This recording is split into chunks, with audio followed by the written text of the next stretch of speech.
من أجمل ما سمعت عن جبر الخواطر من صار جبارا للخواطر أدركته العناية الإلهية حتى وإن كان في جوف المخاطر.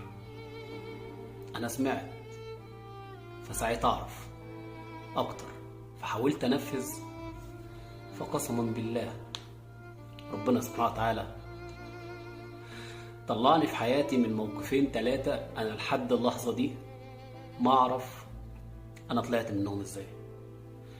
ومع الوقت اكتشفت انك انت بحاجات صغيره جدا وبافعال صغيره جدا عملتها وجبرت بخاطر حد كان محتاج في وقت صعب جدا انه يتجبر بخاطره، فربك سبحانه وتعالى ما بيخليش جميل عليه وجبر بخاطرك الجبر اللي فعلا يخليك مفيش اعظم من انك تجبر بخاطر حد.